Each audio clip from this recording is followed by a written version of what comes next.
This is an informational war, and this is a war that we've had control of the whole time. This is all about getting the masses on board and finding out the truth, to be able to think for themselves. We're seeing this time and time again, that people hide behind what they deem as the majority. And this is why it is important to control the mainstream media. When all of this first came out, Trump highlighted fake news, and that was done deliberately because you cannot trust the news. But at that point, we was already in control of it. Remember, this is a movie. So they have to really go after Trump. So public perception, especially for the normies that chose not to go involved and have a look at what is really happening, go with the news.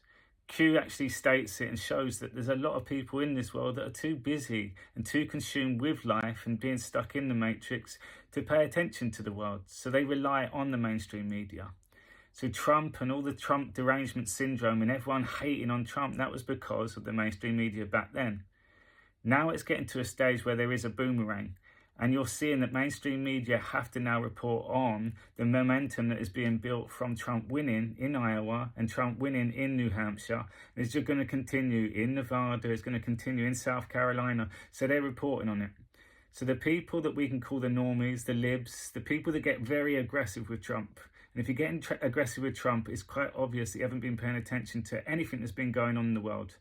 Yet this time you haven't got anything to back yourself up with. Before you had the fake news and you just repeat the same old catchphrases that have been put forward.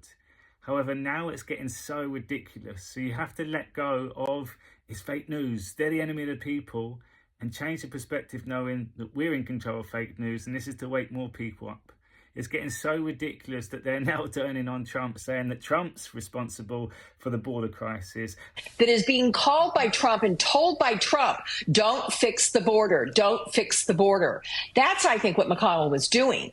And of course, you immediately saw Tom Tillis and you saw Romney and you saw others stepping up and going, yes, that's exactly what's happening. Donald Trump is keeping the border open. And Trump is showing cognitive decline, and Trump's not all with it. You know, I just think we have to keep reminding everyone, this guy's not well. And what's up with the orange face? You know, yeah. I mean, has anybody checked to see is he applying this cheap bronzer to his face in clumps at various times of the day and night? So anyone that now tries arguing and they're trying to use the same catchphrases that the news is putting forward, they're not going to be able to. So it's going to get more and more people having to break away from that because you can't rely on the news.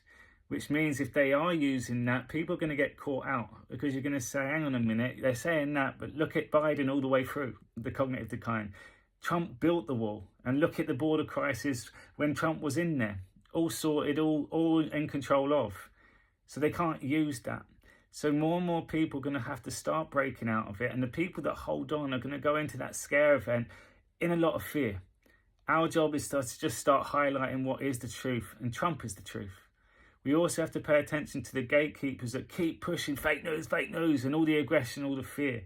Stay away from fear, that's not the truth. The fear is being pushed for the people that are still in there, and they have to get taken to the precipice to snap out of it. So if we start paying attention now, it is a role reversal. It is a boomerang. However, we're in full control. This is about snapping people out of this brainwashed state. This is about snapping people out of that sleepy state to awaken, the great awakening. This is what it all comes down to, and many of us are still asleep.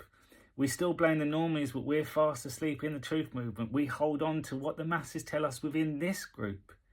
It's free thinking from each individual to be able to put out what they feel is the truth and to be able to stand on it. This is where we're at next now, so it's to pay attention to all of this.